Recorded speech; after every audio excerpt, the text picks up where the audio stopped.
दोस्तों, आज हम आपको भारतीय संविधान के ऐतिहासिक पृष्ठभूमि के बारे में जानकारी देंगे। भारतीय संविधान के निर्माण से पूर्व जितने भी एक्ट आए, अधिनियम आए, जिनसे भारतीय संविधान की पृष्ठभूमि तैयार हुई, उन सभी अधिनियमों के महत्वपूर्ण बिंदुओं पर चर्चा करेंगे। तो शुरू करते हैं। भारत का संवैधानिक इतिहास। संविधान एक परिचय। कॉन्स्टिट्यूशन शब्द मुख्यतः लैटिन भाषा का है, जिसका आशय है महत्वपूर्ण विधि। संविधान की परिभाषा। संविधान वह बुनियादी नियमों का संग्रह है जिसके अनुसार किसी देश के शासन का संचालन होता है। ऐतिहासिक तथ्यों के आधार पर साधारणतः बेबीलोनिया हम्मुराबी संहिता को संविधान की उत्पत्ति का महत्वपूर्ण स्रोत माना गया है। आधुनिक संविधान का सबसे महत्वपूर्ण स्रोत 1776 का अमेरिकी संविधान है। अमेरिकी संविधान को आधुनिक युग का पहला लिखित संविधान माना गया है। साधारणतः संविधान को किसी राज्य व्यवस्था व शासन व्यवस्था के लिए नियमों व मार्गदर्शनों का एक लिखित दस्तावेज माना गया है।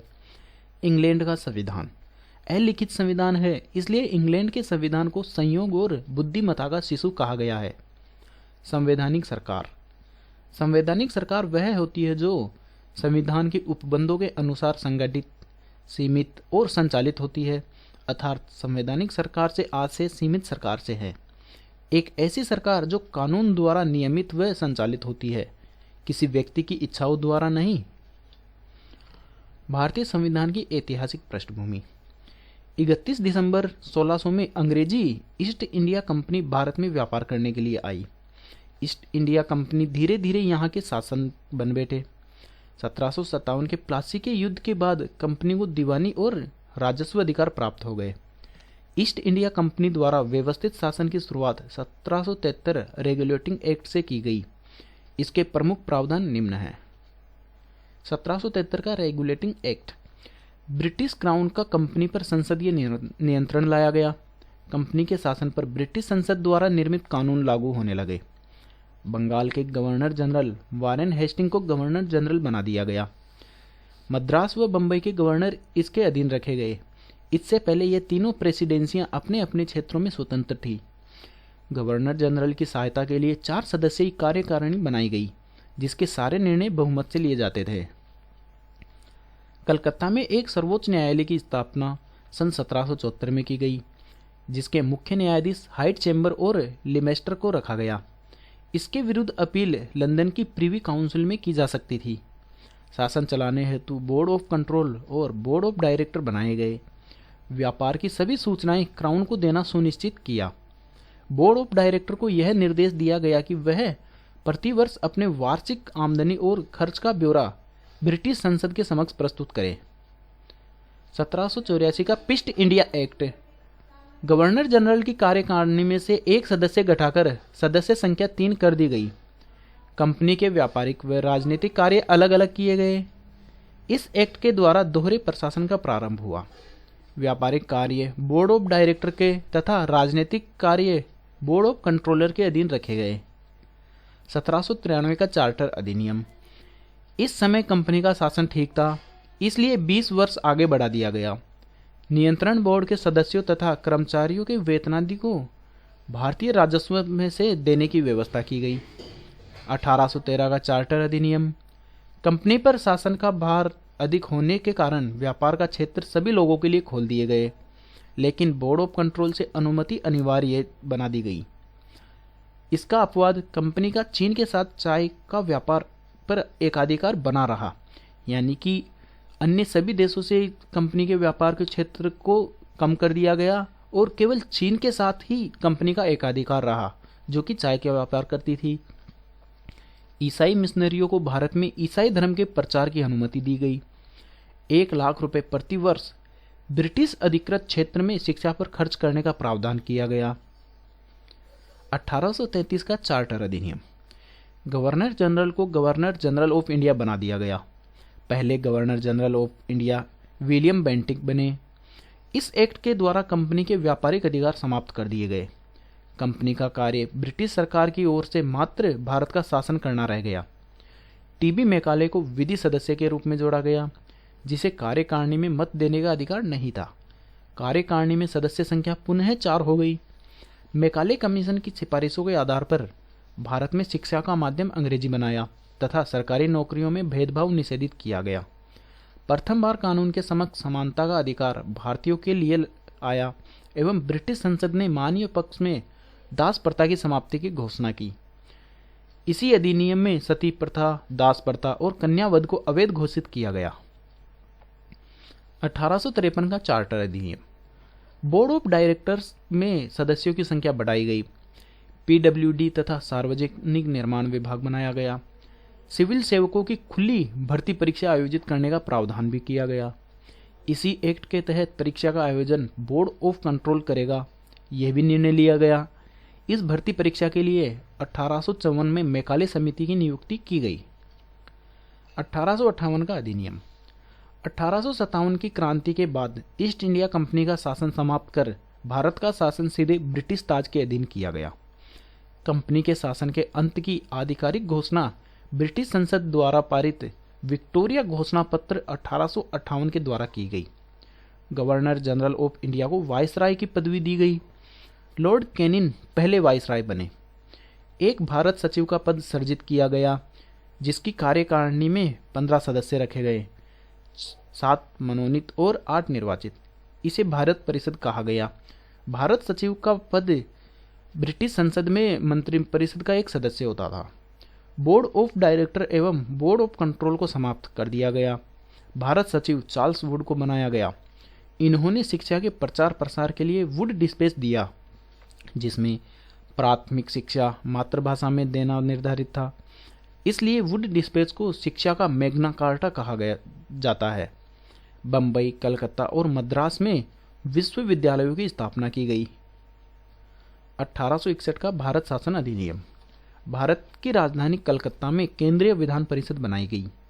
वाइसराय या गवर्नर जनरल की कार्यकारिणी में 5वां सदस्य विधि सदस्य के रूप में सम्मिलित किया गया एवं गवर्नर जनरल को अधिकार दिया गया कि वह परिषद में कम से कम 6 व अधिकतम 12 गैर सरकारी सदस्यों को नामांकित करे। बम्बई, मद्रास और कलकत्ता में हाईकोर्ट की स्थापना की गई। दोस्तों, 1861 के शासन अधिनियम के द्वारा बम्बई, मद्रास और कलकत्ता में हाईकोर्ट की स्थापना का प्रावधान किया। गवर्नर जनरल को अध्यादेश जारी करने का अधिकार दिया गया। अध्यादेश 6 माह से अधिक लागू नहीं रह सकता था। विधेयक पर वीटो की शक्ति प्रदान की गई। विभागीय वितरण प्रणाली लागू की गई। यह लॉर्ड कैनिन के द्वारा की गई थी। 1892 का भारत परिषद अधिनियम। 1885 में कांग्रेस की स्थापना के बाद सुधार की मांगें निरंतर तीव्र होती चली गई। अप्रत्यक्ष निर्वाचन पद्धति को प्रारंभ किया गया, अर्थात बड़े उद्योगपति, जमींदार और व्यापारी गैर सरकारी सीटों के लिए चुनाव लड़ सकते थे। बजट पर बहस करने का अधिकार दिया गया, लेकिन मत का अधिकार नहीं था। सदस्यों को बजट पर विचार विमर्श की अनुमति, किंतु कटौती प्रस्ताव पेश करने का अधिकार नहीं। भारत शासन अधिनियम 1909। इसे मार्ले मिंटो सुधार अधिनियम भी कहा जाता है। जॉन मार्ले भारत सचिव और मार्ले मिंटो वाइसराय थे। मुस्लिम समुदाय को पृथक से निर्वाचन क्षेत्र उपबंध इसी अधिनियम के तहत किया गया था, यानी कि भारत शासन अधिनियम 1919 के द्वारा मुस्लिमों को अलग से एक निर्वाचन क्षेत्र का उपबंध किया। लॉर्ड मार्ले को सांप्रदायिक निर्वाचन का जनक कहा जाता है। एसपी सिन्हा को वाइसराय या गवर्नर जनरल की कार्यकारिणी में शामिल किया गया। यह अधिनियम अंग्रेजों की फूट डालो और राज करो की नीति को चरितार्थ करता है। लॉर्ड मार्ले ने वाइसराय मिंटो से कहा था, याद रखना कि पृथक निर्वाचन क्षेत्र बनाकर हम ऐसे घातक विष के बीज बो रहे हैं जिनकी फसल बहुत कड़वी होगी। के.एम. मुंशी के अनुसार इन्होंने उभरते हुए प्रजातंत्र को मार डाला, यानी कि अलग से निर्वाचन क्षेत्र देना या सांप्रदायिक आधार पर निर्वाचन क्षेत्र के उपबंध करने को इन्होंने बहुत ही खतरनाक माना था। 1919 का भारत शासन अधिनियम। इसे मॉन्टेस्क्यू चेम्सफोर्ड सुधार कानून भी कहा गया। इसकी घोषणा 20 अगस्त 1917 से प्रारंभ की गई, जिसके प्रावधान निम्नलिखित थे। प्रांतों में द्वैत शासन प्रारंभ। द्वैत शासन के जनक लियोनिल कार्टिस थे। विषयों का प्रारूप 2 भागों में बांटा गया, आरक्षित और हस्तांतरित। आरक्षित विषयों पर गवर्नर जनरल और उसकी कार्यकारिणी का शासन था, जो किसी के प्रति उत्तरदायी नहीं थी। इसमें प्रमुख विषय रक्षा, वित्त, जेल, पुलिस, विदेशी संबंध, ईसाइयों के कानून, अंग्रेजी शिक्षा, सिंचाई आदि रखे गए। हस्तांतरित विषय जैसे स्थानीय शासन, मनोरंजन, कृषि, सहकारिता, पर्यटन आदि। द्वैत शासन प्रणाली को 1935 के एक्ट के द्वारा समाप्त कर दिया गया। दोस्तों, 1919 के भारत शासन अधिनियम का सबसे महत्वपूर्ण जो कार्य था वह यही था कि प्रांतों में द्वैत शासन का प्रारंभ किया गया था। भारत में द्विसदनीय विधायिका बनाई गई, जिसका एक सदन केंद्रीय विधानसभा जिसमें 104 निर्वाचित 41 मनोनीत सदस्य थे तथा दूसरा सदन राज्य परिषद रखा गया, जिसकी सदस्य संख्या 60 रखी गई। इसमें भी मनोनीत 27 एवं निर्वाचित 33 सदस्य थे। ब्रिटेन में एक हाई कमिश्नर का पद सृजित किया गया। राष्ट्रमंडल देशों के साथ मिलकर कमिश्नर की नियुक्ति की जाती है। भारत इसका सदस्य 1949 में बना। फेडरल लोक सेवा आयोग का गठन किया गया। महिलाओं को सीमित क्षेत्रों में मतदान डालने का अधिकार दिया गया। सांप्रदायिक निर्वाचन का विस्तार किया गया। यह अधिनियम 1 अप्रैल 1921 से प्रारंभ हुआ और 1 अप्रैल 1937 तक रहा। बाल गंगाधर तिलक ने इसे एक बिना सूरज का अंधेरा कहा। इसकी समीक्षा के लिए 10 साल बाद एक रॉयल कमीशन के गठन का प्रावधान किया, जिसे साइमन कमीशन कहा जाता है। 1935 का भारत शासन अधिनियम। 1935 ईस्वी के अधिनियम में 451 धाराएं और 15 परिशिष्ट थे। यह अधिनियम 1928 की नेहरू रिपोर्ट, 1929 लाहौर अधिवेशन, पूर्ण स्वराज्य की मांग एवं 1930, 1931 एवं 1932 तीन गोलमेज सम्मेलन, इन सभी को ध्यान में रखते हुए 1935 का भारत शासन अधिनियम लाया गया। इसकी प्रमुख विशेषताएं निम्न है। इसमें प्रस्तावना का अभाव था। प्रांतों में द्वैत शासन हटाकर केंद्र में लगाया गया। केंद्र एवं राज्यों के मध्य शक्तियों का विभाजन 3 सूचियों में किया गया। केंद्र सूची जिसमें 97 विषय रखे गए, राज्य सूची जिसमें 66 विषय, एक समवर्ती सूची जिसमें 47 विषय रखे गए। दोस्तों, यह सूचियाँ अभी भी लागू है, लेकिन इनके विषय अलग अलग है और इनमें जो कार्य या जिन विषयों पे नियम बनाते हैं वो वर्तमान में अलग अलग हो है। फेडरल सर्वोच्च न्यायालय की स्थापना की गई, जो अपील का सर्वोच्च न्यायालय नहीं था। इसके विरुद्ध अपील लंदन के प्रिवी काउंसिल में संभव थी। रिजर्व बैंक ऑफ इंडिया की स्थापना का प्रावधान किया गया। रिजर्व बैंक ऑफ इंडिया की स्थापना का प्रावधान 1935 में ही किया गया था। उत्तरदायी शासन का विकास किया गया। अखिल भारतीय संघ की स्थापना का प्रावधान था, जिसमें देशी रियासतों का मिलना ऐच्छिक रखा गया। केंद्रीय एवं राज्य विधायकों का विस्तार किया गया। पंडित जवाहरलाल नेहरू ने इस अधिनियम को एक ऐसी मोटर कार की संज्ञा दी जिसमें ब्रेक तो अनेक थे, लेकिन इंजन एक भी नहीं था। इसका लगभग 2/3 भाग आगे चलकर संविधान में रखा गया। यह अधिनियम अन्य अधिनियमों की तुलना में इसीलिए महत्वपूर्ण रहा। ब्रिटिश संसद की सर्वोच्चता।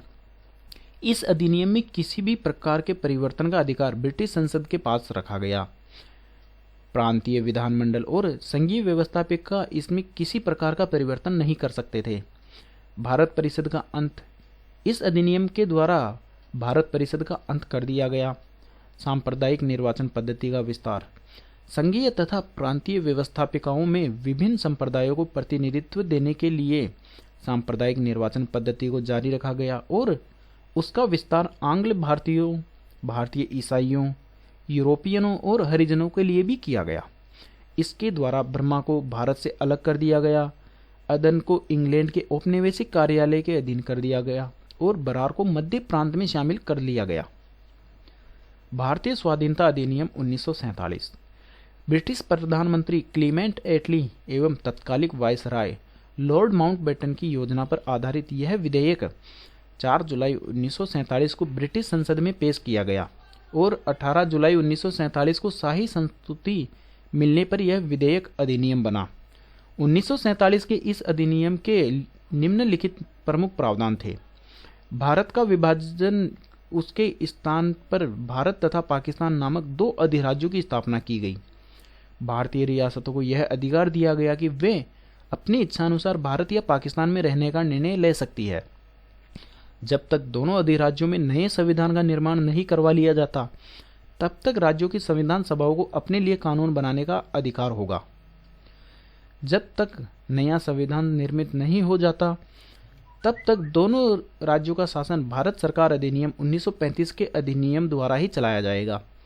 दोनों अधिराज्यों के पास यह अधिकार सुरक्षित होगा कि वह अपनी इच्छानुसार राष्ट्रमंडल में बने रहें या उससे अलग हो जाए। ब्रिटेन में भारत मंत्री के पद को खत्म कर दिया गया। 15 अगस्त 1947 से भारत और पाकिस्तान के लिए अलग अलग गवर्नर जनरल कार्य करेंगे। जब तक प्रांतों में नए चुनाव नहीं कराए जाते, उस समय तक प्रांतों में पुराने विधानमंडल कार्य कर सकेंगे। इस अधिनियम के अनुसार ब्रिटिश क्राउन का भारतीय रियासतों पर प्रभुत्व भी समाप्त हो गया और 15 अगस्त 1947 को सभी संधियां एवं समझौते स्वतः समाप्त माने जाने की घोषणा की गई। सामान्य ज्ञान एवं सामान्य विज्ञान के अन्य वीडियो के लिए चैनल सब्सक्राइब करें। जीके अभी। धन्यवाद।